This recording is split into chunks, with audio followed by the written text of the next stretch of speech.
Term steel flexi strong TMT bars. Steel तो सिर्फ एक बहाना है, मकसद तो इंडिया को बनाना है। कहा जाता है झुड़िया ऊपर वाला बना था, और सच्ची तो है, हर किसी का उसका प्यार समय पे ही मिलता है।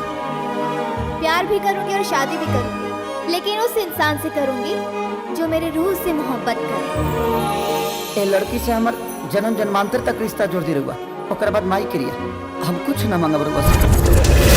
कबहू न देखनी ऐसन परी, आज एहसास होता तोहे देख के। आठवा अजूबा बनवले हरी, आज एहसास होता तोहे देख के। प्यार माय फुट। अच्छा ये बतावा, हाँ। हीरो खाली लौकता नहीं नु? देख कॉमेडियन है, कॉमेडियन रहो। कौन? अरे हम बोल रहे हैं। अरे हम कौन? हम बोल रहे हैं धीरू भाई अंबानी के बेटा हवा। अच्छा बेटा, तो हम तुमको लपेटना चाहते थे, तुम हमें को लपेट। मान जाओ सीधे से बता रहे हैं, पहली बारी लड़की, पहली बारी लड़की पटा रहे हैं। अच्छा। इसलिए थोड़ा छटपटा रहे हैं। पहले गलती से फोन लग जाई, ओकरा बाद दोस्ती हो जाई, और छोटी सी मुलाकात के बाद उस सब हो जाए जौना के पीछे लड़का लोग हमेशा पागल है।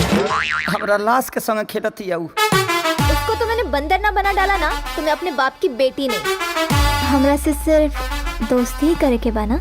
हाँ। प्यार व्यार के चक्कर में तो नहीं खेलू पड़े के। अगर कहीं हाँ तब। तेरी फिक्र ने नियत खराब कर दिया, जो पी रहा था पानी शराब कर दिया। तुझे पाने को तरसे है जिया जिया जिया, जलवा दिखा के मुझे, जलवा दिखा के मुझे पागल किया रे, ना दिया चुम्मा। Dad, I am in love. हाँ, कौन खुश नसीब है जब हमार राजकुमारी के पसंद आ गई। ओकर नाम राजा है। I'm sorry, हम केहू और से प्यार करेंगे। हम तोरा से जब भी बतियोले बनी तो झूठा प्यार के बाद बतियोले बनी। सजना कितना अच्छा होता, मिले ही न होते, टूटता न दिल हम न रो। उसके लिए प्यार और मोहब्बत खिलवाड़ है ना। कितना अब मैं उसे दिखाती हूँ कि सच्चा प्यार होता क्या है।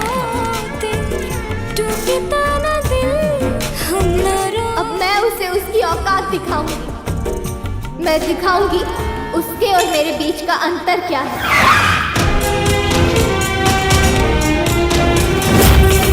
प्यार की यादों निभाना सनम।